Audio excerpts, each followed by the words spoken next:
Welcome to the Choir Conductor podcast. Each episode features a conversation with people in the choir or music education profession. I am your host, Zach Thompson.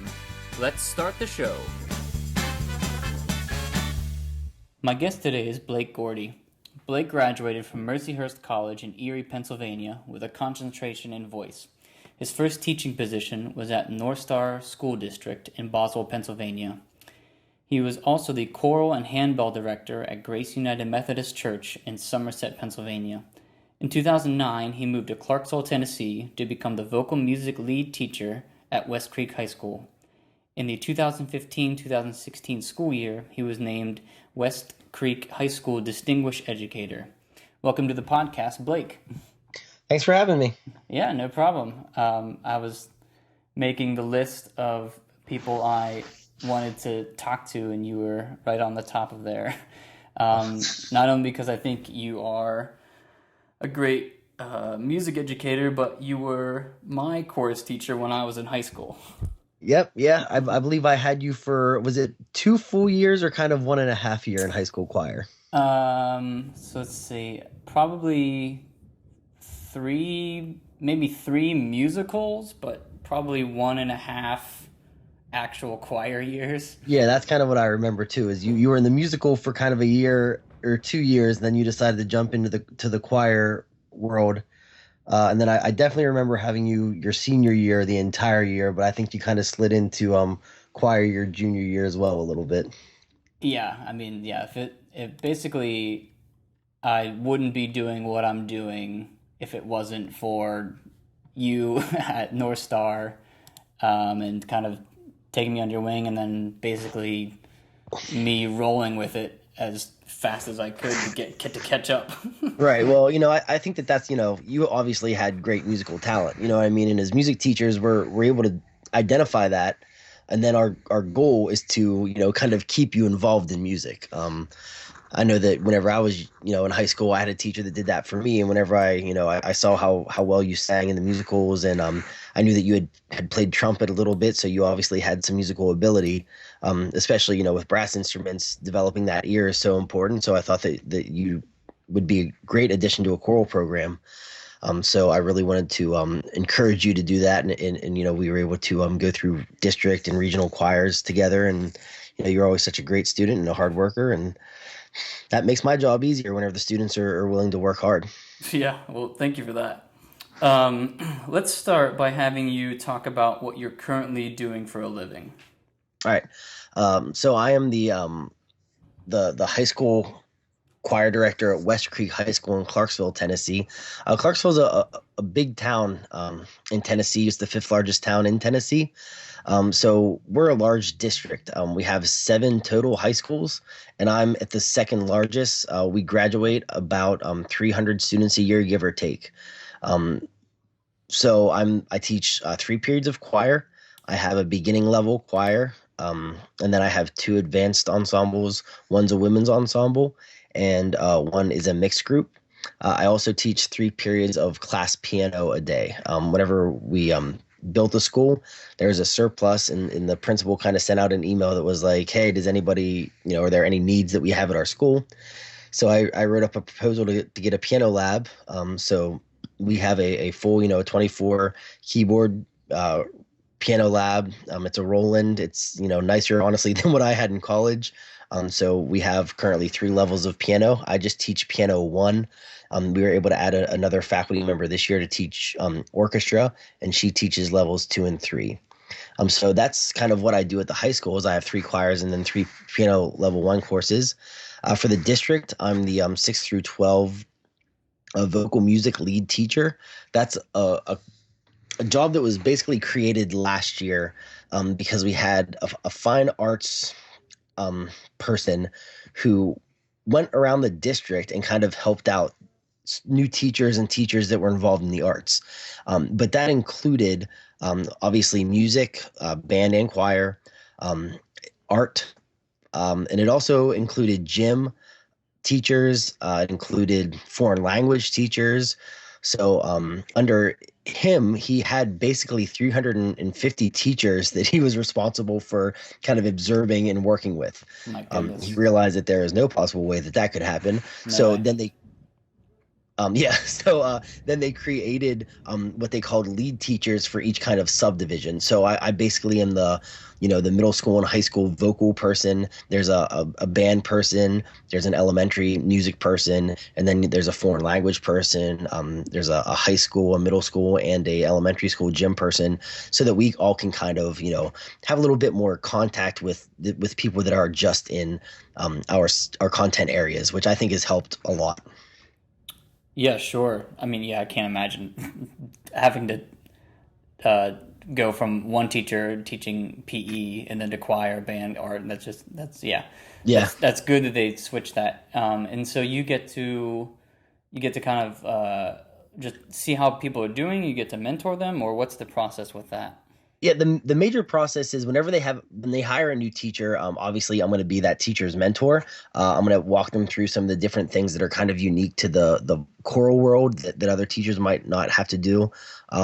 Another thing that we're going to get to do this year is we're going to be able to go and observe some teachers, provide them with some feedback, some things that they might need to work on, things that obviously they do a good job on, and then this year in Tennessee, we're going to start, or at least in Clarksville, we're going to start doing a portfolio as part of our teacher rating. So I'm going to get some training on that, so that then I can present that information to the middle school and middle school and high school choral directors. So instead of them just throwing us all in a room and teaching everybody about it, each lead teacher is going to teach their different content area. Okay. Yeah, so I mean, there's various other things that we're called on to do. Like whenever we do professional development, I'm responsible for coming up with topics with that and presenting with that. I don't always present. We have a teacher in our county that's really strong with doing sight reading and stuff like that, and I've asked her to present some different sight reading techniques. But it's kind of my responsibility to organize those different events whenever we have either a full day in service. This one Friday, we actually have a half day in service, so we'll be doing some work with that. We present some things over the summer so that teachers can get their in service hours. In Tennessee or in Clarksville, they're required to get 18 in service hours on top of what the school district provides, and we provide those opportunities and stuff like that. So um, the other kind of part of my job is that I raise concerns that the other different directors might have, that are preventing their programs from growing, or some changes that we would like to see on the district level to help all of us become better teachers and provide some resources that we might not have available to us, and just make the upper administration know what we need to be successful as choir directors, because as many of them don't have music experience.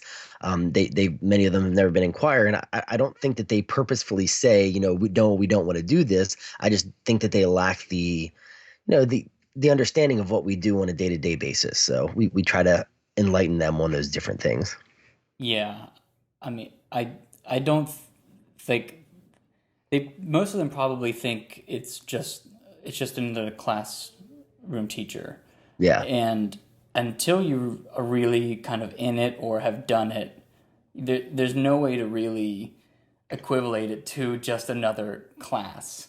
Yeah. And that's probably one of the harder things, because yes, we are school teachers, but really I mean, being a choir director, it's a little bit of being a coach, it's a little bit of being a teacher, it's a little bit of being a mentor. It's kind of It's a a little bit lot of, about being a bookkeeper. I mean, yeah. the hardest part of our job is, after you teach for 6.5, 7 hours, now you have a pile of money that you have to somehow deposit, what I mean, and get counted and deal with, while you're trying to, take roll. You have students bringing you money for fees or for t-shirts, and you have to write receipts. And, Yeah. it's literally in one period, you do 4 different jobs as a music teacher. And I'm sure other teachers do it as well. But the bookkeeping one, whenever I started, that's the one that really got me. I didn't realize quite how much, and that's, they always tell us this at the beginning of the school year, that people get fired for bookkeeping issues. You know what I mean? Like, Wow. Yeah. that's one of those things where if they even think that you're stealing money or doing something unethical, with finances, that's a fireable offense. And you don't even, that's not even on your radar when you're going through college. You know what I mean? It's not even something that Yeah. you think would be something you have to consider while you're teaching. Yeah, there's no accounting for choir teachers. No, no, there's not. But hopefully coming soon to a university near you. Yeah, that'd be great. Yeah. How can you walk us through kind of your like weekly schedule for your classes? Do you have all the same classes every day? Yeah, I do. I have all the same classes every day. Um, so my first period is piano one, and then after that, we have an advisory period. The state of Tennessee is one of those race to the top states. We opted into that. So what that means right now is that we have to do RTI squared. And if you're not familiar with what RTI squared is there's three different tiers, and you have to provide, remediation that would benefit the students in the three different tiers. Some of it is, taking students that are lower level students and moving them up, and some of it is taking higher level students and moving them up as well, which I think is really great. A lot of times in education we focus on the bottom, but with RTI squared, you're really focusing on all the different students. So, for example, if a student's enrolled in a advanced placement class, an AP class, their advisory teacher could possibly be their AP teacher so that they can kind of work on things and move those students, get them some tutoring and stuff like that to help them move a little further up the ladder. So in my advisory, it's basically a study hall. However, I don't have any students that are advanced choral students. They haven't quite gotten there. This is our first year that we had to implement it, so I think that they're kind of just experimenting a little bit. Obviously they're getting the students that need the remediation where they need to be, but I think it's probably going to take a year or two to get students placed with some of the teachers that would like to work with them a little bit more to help some of those tier 3 students move up some. So that's the second class of the day, if you will, is advisory. And then I have piano again for second period. Then I have women's ensemble third period. That's an advanced, students in that class have to audition. That's a pretty small class for me this year. There's only 21 in there. My numbers for this year are not great. I was kind of looking through some old pictures, and 3 years ago, I had a lot of numbers in all my choirs, and that has kind of disappeared a little bit through various things. Scheduling is obviously a problem that we all deal with sometimes. So that's kind of where that class is. Then fifth period, I have my advanced mixed ensemble. There's 24 in there. That's how I like that class. I like to keep them a small ensemble, so that's probably always going to be a 24 class. And then sixth period, I have another piano one. And then seventh period is my beginning level choir, and there's about 45 in that class. Okay. And how long are each of your class periods? They're each 45 minutes, Oh, wow. except for advisory. Advisory is 30 minutes. Okay. Yeah, I do. So I'm doing block scheduling, but every Friday we have all of our classes that we would. So we have an A day and a B day, but on Friday they take the class and put it, you get half the time, so Hmm. 45 minutes. So that 45 minutes to me just feels like it goes by so fast because I'm Yeah. used to the hour and a half, but I guess uh, I mean once you're in there a while, you can get done more in a week, possibly, of seeing them every day because you get more consistency. Or do you agree with No, that? no, I don't agree with No. that. I student taught on a block, and you can get so much done in a block. Like Hmm. there's just so much that you can get done in a block. It's awesome. And as musicians, we're kind of used to those long rehearsals. You know what I Yeah, mean? that's what I Like, was gonna say. so, when you're in college and when you're, singing in semi-professional choirs, professional choirs, you have hour and a half, 2 hour rehearsals, and you don't even bat an eye at it. You know what I Right. mean? So I think it's tough to get in that 45 minute chunk of time to be able to do, for students to learn things. Um, I do remember, though, one thing that the students are a little bit better at is recall. You know what I mean? Because you see them every day, so they're able to Yeah. remember a little bit better. So you spend less time reteaching, but you just don't get as much done. But by the time you take attendance, and you do warm ups, and you do maybe like a bell ring or solfege exercise, Right. you're left with 30 minutes to work rep, and that's not That's not the best situation. Yeah, that's how I feel on Fridays. I'm like, did I get anything done? Yeah, yeah. But yeah, that's I'm sure block scheduling. I don't know what other subjects feel like. I don't know how sitting through like an hour and a half of math would be, but Yeah. it's great for choir. Right. And you think about college, I mean, we had hour and a half classes in college, but you always like then had that break afterwards. You know what I mean? Like you would, yeah, Yeah, you would sit for an hour and a half, but then you might have 15 minutes or you might even have like, 2 hours between that and your other class. So you can kind of unwind a little bit. But I would think that, doing a block math class, then directly to like a block English class, that might be a little tough on students. sure. Can you talk about your musical upbringing? Did you have a musical family? Um, I do. I don't have like not professionally trained music family. My growing up, my mom always listened to music. She always sang. She has a very nice voice. My dad was kind of the same way. We always listened to music. He sang. He has a very, very nice voice. My grandfather was actually a very good singer, or my dad's dad. He would kind of go from church to church and perform a little bit. And he was kind of well known in the community as a church singer. So I think that's kind of where I get my talent from. But I've also recently found out that whenever my mom was young, my mom is one of eight. She had kind of a big family. And whenever she was younger, kind of in her mid to late teens, her and her sisters had a singing group that would, go to perform at bars sometimes. So, I kind of had music genes on both sides of my family. Yeah. And when did you make the decision to kind of devote your life to choir? Um, I probably wasn't until I was in high school, not quite as late as my senior year like you, Yeah. but I was a sophomore. Um, my parents were not very keen on the idea of me majoring in music. Whenever I was in elementary school, there was an honors choir that I went to that was through the district. I grew up in a pretty big district. We only had one high school, but I graduated with 700 plus, Oh and wow. we had like several like I think like 12 or 14 elementary schools. And in fourth and fifth grade, you could audition and be in an honors choir, like the district choir. So that was really whenever I started to get into choral singing. And I also played sports at the time. So I did, I played football, baseball, and I tried to play basketball, but I wasn't very good. Um, and I sang in choir in elementary school. Whenever I got into junior high, which was seventh grade, we did junior high 7, 8, 9, and then we did high school 10, 11, 12. Whenever I got into junior high, didn't want to be in choir because I wanted to focus on football. Of course. Um, and that was a really great decision by me. I also quit playing piano in sixth grade because Oh, I wanted to focus on playing sports, and that was another great decision by me. So, uh, so I didn't take any music classes in seventh grade, and then at the end of seventh grade, like they told us, like you have to take a music class next year because like we needed it for credits or whatever.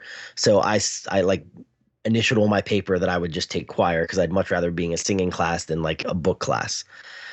So then once I did that, the choir director called me down and had me audition for her like the advanced choir in junior high. And I got selected to be in that class. And really ever since then, I've had a desire to be in choirs. That's kind of like, I guess, where my passion started whenever I was in junior high. In elementary school, I really liked it. But in junior high, she was a very good choir director. She was a very forceful lady. I learned a lot from her. Um, and it was probably some of the most fun that I had in choir. I mean, it was a show choir, and we did dancing and singing, and it was a lot of fun. It was a lot of fun. Then whenever I got to high school, I kind of started taking voice lessons because I wanted to compete in like districts and regionals and go on to state choir and all those different things. Um, but in my junior year, as we start to talk about college, I told my parents I wanted to major in music, and they're like, "No, musicians can't find jobs." mm, And I was like, "Yes, that's true, but I could be a music teacher," and they're like, "Well, we're not sure."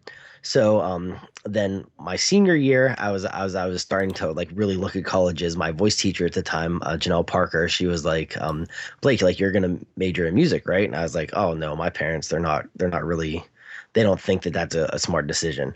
And she's like, oh, okay. She was like, well, like that you're pretty good. You've been to state choir 2 times. You went to all these. You could probably, you could probably do pretty well. I was like, yeah, but my parents don't want to. And she's like, well, I'm gonna call them and have a conversation with them tonight. So she called them and had a conversation with them. And the next day, I was sending in out applications to be a music major. So Nice. I don't know what she said to them, but I literally owe my career to Janelle Parker. I mean, if it wasn't for her, I'd probably be teaching maybe history somewhere. I wasn't smart in high school. I didn't make good grades in any classes other than music. So I don't know what I would have done with my life had I not been able to major in music. Um, so that's kind of my musical career. And then whenever I got into college, obviously I loved it. I think that I was always a pretty good singer, but my passion lies with education. I love teaching students. I think that that's fun. I mean, it's fun to see them get it sometimes. Yeah. And as much as I think that what draws all musicians in, especially vocalists, is the applause. I mean, like Mm-hmm. whenever you're on the stage by yourself, if you're in a musical or in an opera and you complete your aria or you finish your song in your musical, that applause that is just for you is so addicting. And I think that's kind of what gets us all. But then once you kind of explore the different facets that are in music, and you can do this, you can do this, you can do this, I think that's when you kind of start to identify what your true passion is. And that's, for me, it was education. Yeah, and that's funny that I mean I was just in the last week there, the last 2 weeks ago, I was talking to someone about what got them into choir, and it's a similar situation to you. Well, I had to fill out this form, and I just put choir because me and my buddy went in there, and then that little writing of the paper kind of changes your whole life. Yeah, That's it great. does. Yep. So we were talking before we started to record that you have kind of taken two programs for high school and you've kind of built them up over the years. And we wanted you to talk about kind of the process that you do go through that to build up choir programs. Yeah. So whenever I got to North Star, that was a program that was kind of in shambles. They had a very strong choral director, from what I understand, there for several years. She had passed away. She had cancer and passed away. You probably know the story better than I do, because this was Yeah, your school district. And then they kind of went from choir director for, from what I can gather, about 4 years. Does that seem about right? I think so. Yeah. Um, So whenever I got in at North Star, the high school choral situation was horrible. Choir was not a class. It was basically kind of like it's almost like they did an activities period where like students had kind of like a half hour homeroom, but if they wanted to go do something, they could go do something. And choir was one of those things that people could go do if they wanted to. Oh, There was no accountability. I didn't even have it like, I didn't even have it as a class that I could put grades in. It was like that. It was like, hey, wow. let's go to the theater and sing in choir. And sometimes I'd have 30 kids show up. Sometimes I'd have 12 kids show up. And that was a really, really tough situation to deal with there. Um, at West Creek, what it was is it was a brand new school that they had just built and was just open. So in North Star, you kind of had this dynamic of students that weren't necessarily interested in being in a choral program because it wasn't something that had been around for several years. Where at West Creek, it was a situation where you had students from 3 different schools coming into a new choral situation, and they all kind of had different ideas and expectations and things that they thought choir was. You know what I mean? Right. So it both situations, or both schools, I tried to kind of go about it the same way. So kind of my first step was, obviously you want to evaluate talent. um, so at both schools, I kind of looked at what I had, um, and my first year, I tried to choose music that would make those students feel successful. I always, chose obviously something in a foreign language. At North Star, that was not greeted necessarily negatively. Those students were fine with that. But here in Clarksville, Tennessee, I had a lot of pushback on that. A lot of the students had been in choirs that sang to CD, recording tapes, and I was expecting them to sing in a different language, and they were not very happy about that. Um, but I think that what it does is, and many of us know this, like the more classical music that you do and the more students perform it, the more they realize what good music sounds like. You know what I mean? Like, Yes. I don't know if you experience this, but like with my choirs, the first half of the year is kind of my half of the year. I pick all the repertoire. The second half of the year, I let the students have a little bit more input and we do a little bit more pop stuff. I find that the students are so bored singing that pop music and it's so non-fulfilling for them musically that they work much harder and we have a much better concert for the first half of the year, because they're singing music that they find rewarding. You know what I mean? Yeah. Um, Yes, I agree. so, um, so what I did is after I evaluated talent, then I decided, especially at North Star, what kind of choir director am I going to be? Am I going to be a show choir director? There are a lot of, choir directors out there that just focus on show choir. But that really wasn't who I was. I'm a classicist. I love classical music. So I kind of went more the concert choir, standard choir type route. Um, so the next kind of big thing that I wanted to try to do was recruit. And one of the best recruiting tools that I found at both schools actually was doing a musical. I think that we talked about this earlier. That's kind of how you got involved in the choral program is through the musical. Yeah.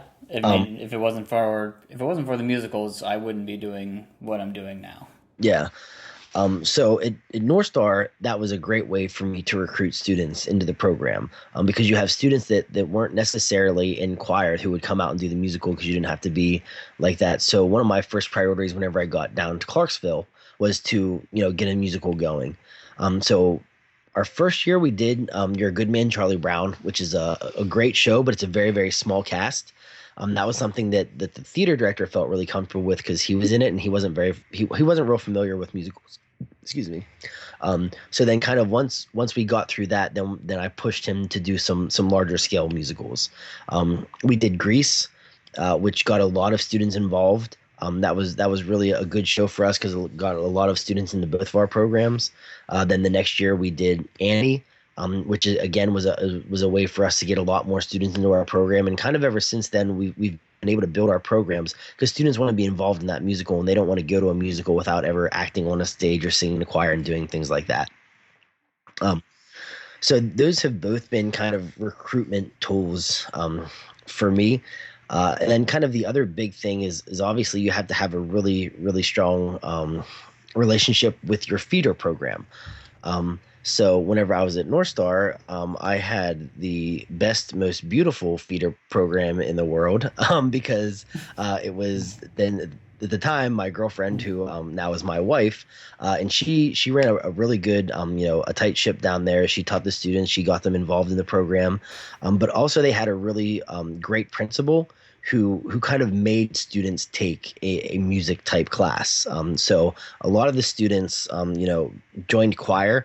And I think, whenever I started that first year for me, like I said, I had anywhere from 16 to kind of 32 kids in choir. I think now North Star still has like 70 kids in their choir. Wow. Uh, and that's a small school. Yeah, I Uh, mean, I think it's probably like 400 to the whole high school. Yeah, yeah. So even those things that we kind of installed back then are still going strong, and that's because the principals are very supportive of it.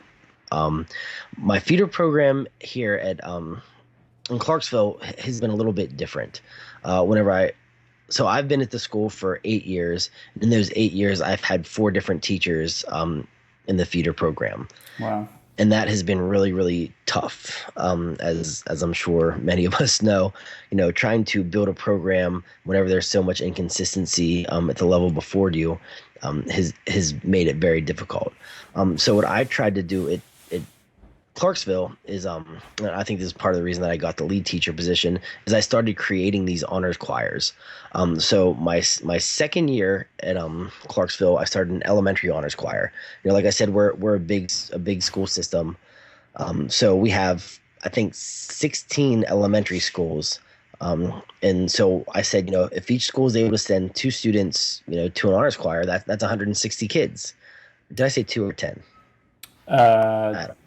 Well, if yeah, everybody sends 10 students, that's 160 choir, and that's a pretty nice honors choir. And then sure. if you think of that going forward, about three elementary schools feed into a middle school.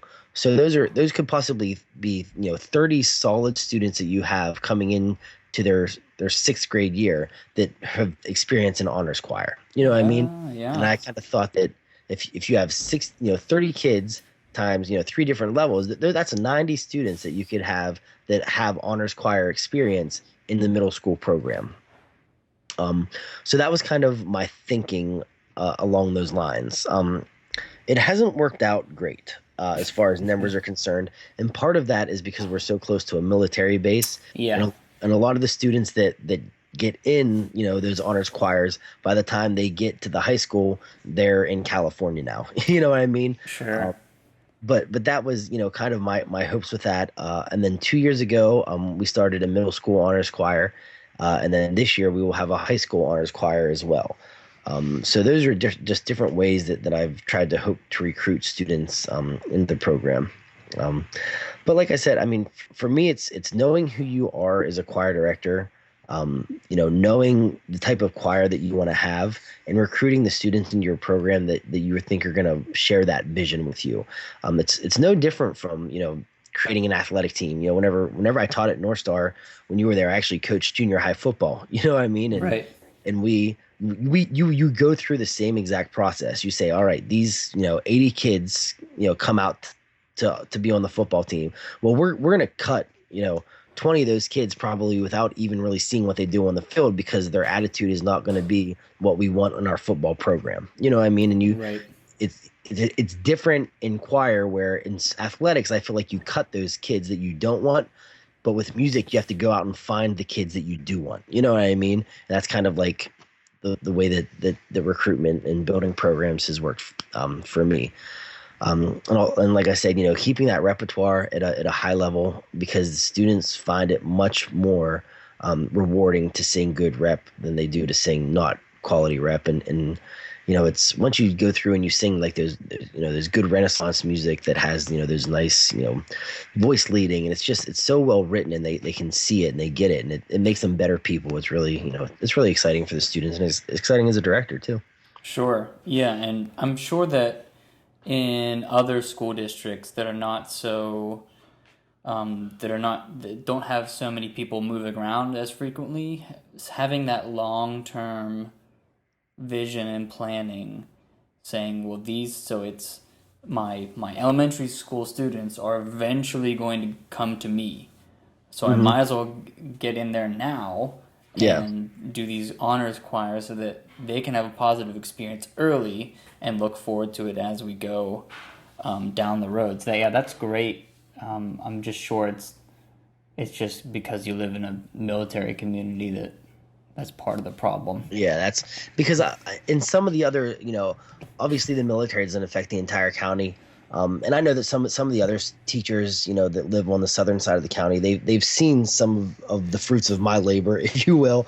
But it sounds corny, but it's for the students. You know what I mean? Like Sure. you want these elementary kids, if they were in honors choir here in Clarksville, Tennessee, and they're in California and they're still in choir, that's a win. You know what I mean? Like Yeah. that's I mean, it might not be a win for me, but it's a win for music. It's a win for the future of music. Hopefully it's a win for some of these orchestras that are struggling, that they have somebody that's passionate about music and that's young. You know what I mean? That's really how I feel about it. So, you want to get these kids involved in music and good quality music at a young age, so that they're able to support us whenever we're older, and trying to Sure. sing with orchestras and stuff like that are being funded by their patronage. Yeah, that's a great outlook to think about it. It's really for the good of the choir of the world Yeah, versus kind of. your In an choir. odd kind of way. Yeah. Yeah, that's great. Let's see. Do you have a favorite musical experience, either as a performer or as an audience member? Um, you know, Honestly, this is kind of an odd question for me, because So I played football growing up in, and in junior high. One of the most best musical experience that I've ever had, and this has not, I wasn't playing, I wasn't performing, I wasn't teaching, I wasn't doing any of that stuff. But the first time that as a football player, I ran through the marching band as they played our pep song to come out on the field, that was an amazing experience for me. And I know that that is probably not what you're looking for, No, but that's cool. I think that it was different because I wasn't performing it. You know what I mean? It was like I didn't have to think about like performing the piece or doing any of that stuff. I could just sit there and I could enjoy it. And you could hear the crowd clap while the band was playing, and you could go through that tunnel and you could feel the bass line and all those different things. And that's one of those like musical experiences for me that I'll never forget. And I wasn't even a musician at the time, you know what I mean? And it Sure. was really kind of a neat experience. But as far as a performer is concerned, one of my my best experiences as a performer in college, we did the Mikado, and that was really fun. I think that was the first time like I did a super large kind of large scale performance where we had like crazy wigs, and you had to wear the kimonos, and it was like a big production, you know what I mean? And that Right. was that was really really fun. In the years past, my I kind of went to college kind of during some transitional years for my college. The first year that I was there, the music department was really underfunded, and we kind of did what we had to do to get by. My sophomore year, they started to get some of the funds that had been taken from them back, and then by my junior year, they were kind of back where they were before I got there. And like I said, it was really neat to be in a very kind of artistic production, and that was really fun.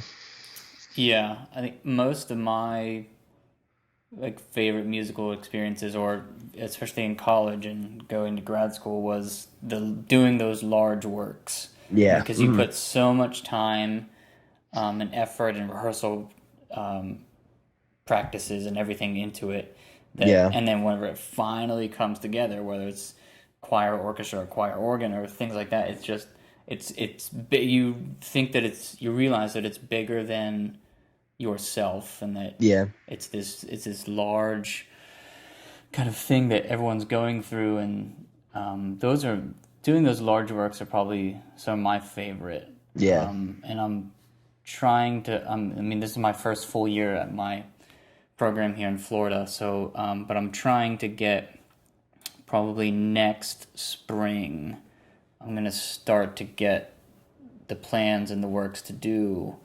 larger work that's more appropriate for high school level. Yeah, I last year I did Schubert's Magnificat with my choir, and it's I mean it's a large work. It's three movements, and the second movement is all solos. We had a local obviously you went to Austin P here, so I had Austin P students do the solos in the middle because it was an operatic style, and my students they're not really into that style of singing. So that was good for them, and that was a really nice kind of introductory large work for us. You know what I mean? Sure. It was Yeah. it was it was relatively small. The orchestra was it was mostly strings, and I think just like an oboe, a bassoon, two trumpets. So I didn't have to hire out a lot. You know what I mean? So that was a very doable first large work for us. But now I've kind of taken a hit in the talent, not necessarily the talent department, but in the experience department. I Yeah. graduated a lot of really good seniors last year, and I have a lot of good sophomores this year. They just need to kind of grow and learn a little bit more before we tackle another work like that. But I hope to do it soon because I think it's a great experience. Sure. And that's great that you're that close to such a good music school that you can pull those resources in as well. Yeah. Now, I was also thinking about this time. This is kind of a funny story, but whenever I was in college, we did Allegri's Miserere Mei. You know Oh that yeah, one? the one with the high C. Yeah, yeah, the one with the high C. Yeah. And whenever this used to drive my choir director crazy. Like I would conduct it, and we would always hear the high C as an overtone before they sang it, and she could never get that. It was only happened whenever I conducted it, And that always really made me, yeah, that was kind of like one of those neat musical experiences for me. She That's was like, cool. "What are you doing to get that?" I was like, "I don't know. I'm just conducting it." She's like, "That never works for me." So that was kind of one of those like unique musical experience. We'd always hear that overtone high C before they actually sang it. That's It was cool. really fun. Yeah. And well, I mean, that proves that I could go to Clarksville. I could stand in front of your choir. I could do the exact same thing that you're doing, but the choir is going to sound different. Yeah, Every single person that stands in front of the choir is going to bring something differently, and the singers are going to react in a different way, right. even subconsciously. Yep. I mean, so that's a cool thing as well. Yeah. What advice would you give your 25-year-old self? Um, I think that what I would give my 25-year-old self um would be basically you're still young and growing. I think that whenever we're young, sometimes we kind of feel, like we're invincible. And I know that it's not like we're in our teens and invincible, but once you get through college and you spend so much time with your peers and they're so passionate about music, and then you get into the world of teaching and you teach students that are not quite as passionate about music, I think that you lose yourself a little bit. And that was kind of me whenever I was 25. I got my first job at North Star I got whenever I was 22. And I think that once I kind of got past, the building process of that school, I think that I kind of felt a little lost a little bit, because the choir wasn't growing the way that I wanted it to.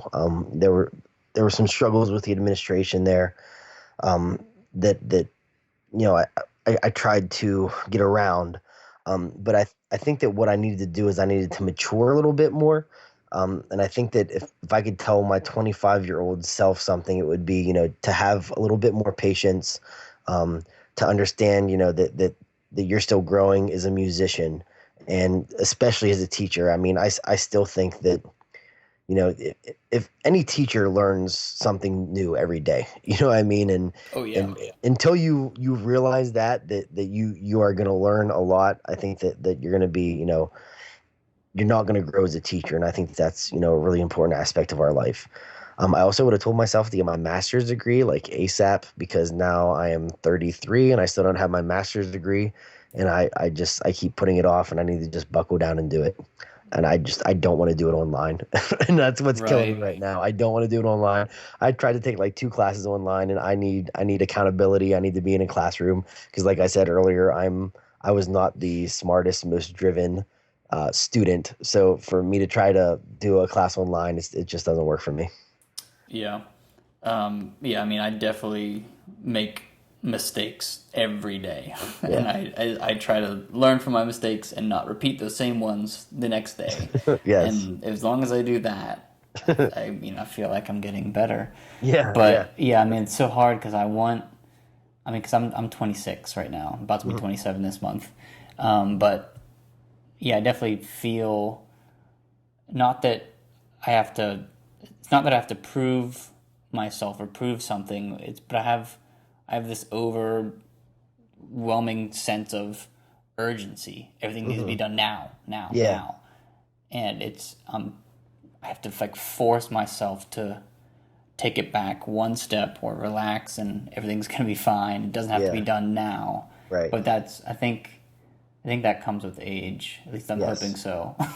I think it does a little bit. It Yeah. does a little bit. Not. I think that what you realize is that you can't control everything with age. You know what I mean? Like Yeah. there are some things that no matter how much you try to control, you're not going to be able to control it. You know what I mean? So what I've tried to be able to do is kind of write those things off. You know what I mean? Like not necessarily say I don't care about them, but be able to identify that this is not. I can't control this situation. So what's going to happen is going to happen, and it's going to happen, and then I'm going to move on. And tomorrow's going to, the sun's going to come up tomorrow, and we'll Hmm. survive. Yeah. Great. Do you have a favorite app? In education, I love using the Remind app. Oh yeah. Remind 101 is what it used to be called. Now I think it's just called Remind. I use that a ton with my kids. It's such an easy way to, get in contact with them, to get out information. Um, right now, our school is really big into using like Google Docs and Google Classroom and those different things. And I'm Hmm. slowly starting to learn those things. But as far as an app is concerned, I use Remind a lot. It's such a great tool. Yeah, I use that all the time as well. I have one set up for each of my classes, and Yep. I put music and links on there, and yeah, Yeah. it's Oh yeah. You great. can. Yeah. You can send documents on it. It's like it's awesome. Yeah.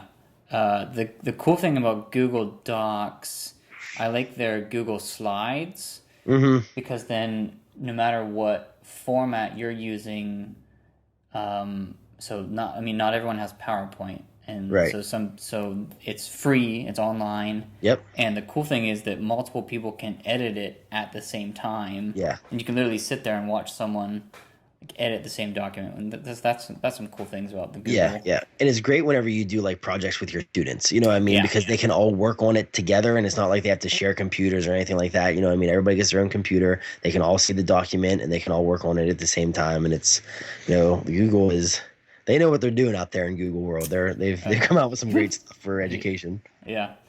Do you have a favorite book? Um I as far as like fun reading, I like to read the Dan Brown books, like the Robert Langdon. Like I've read Angels and Demons, The Da Vinci Code. I like reading those books. Um, as far as like education was concerned, I don't like to read much, Sure. but I do like my wife. Whenever Stephen Sondheim came out with his book about his different his lyrics and stuff, Volume One. I bought that and I read that and I love that. I love musical theater. I really enjoy learning about musical theater because I think that it's one of those kind of truly American art forms. You know what I mean? Like Yeah. it's it's created in America and it's our ethnic diversity that created it. It all stems from ethnic stages. In New York City, they were all around the city and they would all come up with their own little vaudeville act and then eventually they get put together and it's really it's very easy to see something like an invention and say this is an American invention because so and so invented it and he was an American person. But with musicals, it's kind of something that happened very organically out of New York City and obviously traveled around the world and I like to learn that history. I think it's really interesting, because I think it's kind of the vocalist equivalent of jazz. You know what I mean? Yeah. Because jazz is a very instrumental thing that it's an American thing and musical theater is kind of the same thing as far as histories are concerned. So that's kind of I loved reading that book. I hope he's able to put out the next one soon because it's so interesting to see his process of writing music and how he thinks about things. And I mean he's in my opinion probably the greatest songwriter of in history. You know what I mean? Like the Sure. way he the way he comes up with some of his stuff is just really ridiculous, and just even be able to get a glimpse of how his mind works is it's an amazing thing. Yeah. He's able to take very wordy songs and make them rememberable and singable. Yeah, yeah, He's great. Well, yeah. I'm gonna put links to both those books or all the books that you talked about, and then also on your show notes page on my website. People can go on the bottom when they subscribe to iTunes. They can click on my website, and then there'll be a page for that has all your show notes, and I'm going to link also all the compositions we've been talking about for choir. So I'll put the miserere and everything else on there, so people can go check that out on my website. Cool. Other than music, do you have any hobbies? Um, not necessarily. Like I'm a big sports fan. I talked about it a couple times. I'm from Pennsylvania. We bleed black and gold here in this house. So Mm-hmm. I follow the Steelers a lot. I follow the Penguins, the Stanley Cup champion Penguins a lot. The Pirates have had a tough year this year. When don't they? Um, they're the poor Pirates. They just don't have an owner that cares about the franchise. And Yeah. as a fan, you every year you're like, all right, he's going to spend money this year, and he never does. But I've gotten into in an attempt to get healthy. I've started taking kickboxing classes and boxing classes, and those are really fun. Cool. Yeah, this it's actually a ton of fun, and it helps you release some of that aggression that you have after your beginning choir. Yeah. So that's you get that out on the bag, not on the students, so that's a good thing. But as far as hobbies are concerned, I have a dog that I love. I take care of her. We go for walks sometimes. We like to go hiking. So it's a well balanced life. Yeah, that's great. So, as we're wrapping up, can you talk about your programming for this upcoming season or upcoming year? Yeah, I can talk about that a little bit. I've have found it very difficult to program this year because I have so many young choirs. Sure. I think it's easy to program whenever you know the type of talent that you have. But I was kind of not sure what to expect coming in this year. Like I said, I knew that I had some nice voices. I just wasn't really sure how the blending and all that stuff would go. So this year I've kind of dialed it back a little bit. I got into some Renaissance music quite a bit because I feel like most good choirs are able to do Renaissance music. We have Orlando Lasso piece. We have a William Billings piece. I know Nice. obviously that's not Renaissance, but it's an American Renaissance. We're Yeah. doing Shiloh. The Yeah. kids don't like it, but they're really learning a lot doing it. You know what I mean? Like you can tell that they're learning even though they don't realize it. And I'm sure you know how kids be. They're Yeah. gonna love that song in a month. They're gonna be like, oh, can we sing? Um, I love and I've Billings. kind of just gotten to some very straightforward 4-part chorales. We had to perform at a 9/11 remembrance thing. Mm. So I we tried to do "Set Me as a Seal" by Renee Clausen. It was a little rough. I mean, obviously that's a challenging piece. Sure. We were able to pull it off, but it was not the best performance that there was. But it's that was an example of me not quite being sure of what my kids were going to be and having to learn a memorial piece in a month. So we started on it, and the first page was fine, and then it kind of got a little rough. So but we pushed through, and they're singing better now, so I think that we could probably revisit that and have a little bit more success with it. um, as far as my beginning choir is concerned, it's beginning choir in high school is kind of tough. Do you feel like that? I agree 100%. I feel like I feel like you there's such there's a want to do 3-part music because you're not quite sure what to expect. So you think, all right, you're definitely going to do 2-part women, but I'm not too sure what my men are going to be. At least that's my experience. So Yeah. I try to throw out 3-part music, but then I just think that so much of that 3-part music is just not ranged very well. No. So I do this every year. I don't know why. I just don't stop doing this. So I throw out those 3-part pieces, but they actually perform the 4-part music better, I think, because it's more suitable for their voices. You know what I mean? Yep. Because like those high school men, like some of them are men and they have to sing a bass line, and some of them are still changing their voices and they can sing tenor or even alto. You know what I mean? So I threw out some 3-part music in beginning choir, but I'm only gonna probably keep one of those, and I'm gonna get them singing some 4-part music. Um, because like I said, I do this to myself every year. I don't know why I do, but I do. Um, and then as far as women's ensemble is concerned, that's kind of a rebuilding year for them as well. To be honest with you, I have a lot of 2-part music in that class. I only have, we were doing 6 pieces.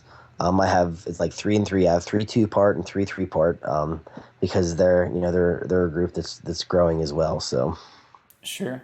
And do you do traditionally, excuse me, one concert in the winter, one concert in the spring? yeah, that's basically what I do. Is I do a concert in the winter, a concert in the spring, and then we have various performances throughout. Last year we had a prolific year as far as West Creek standards are concerned. We did that Schubert concert, and then we did a winter concert that had completely different music on it. And then our kind of choral competition season here is in February. So whenever we get back from the holiday break, I usually spend the next month or so, getting their competition pieces in good shape. And then we go to those competitions in February.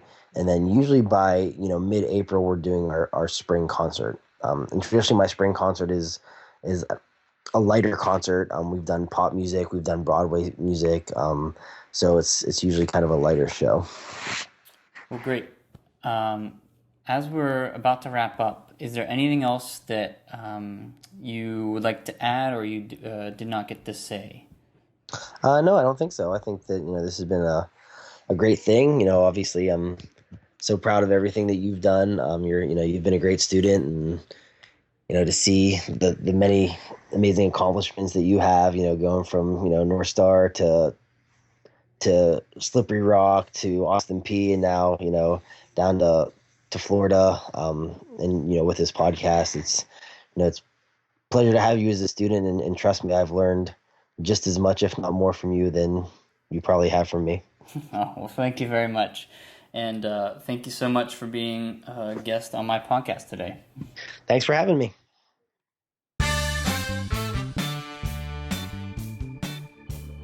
Thank you for listening to the Choir Conductor podcast. Please subscribe to our podcast on iTunes and leave a review. Go to zachthompsonmusic.weebly.com for show notes, an archive of podcast episodes, and free compositions. Have a great week.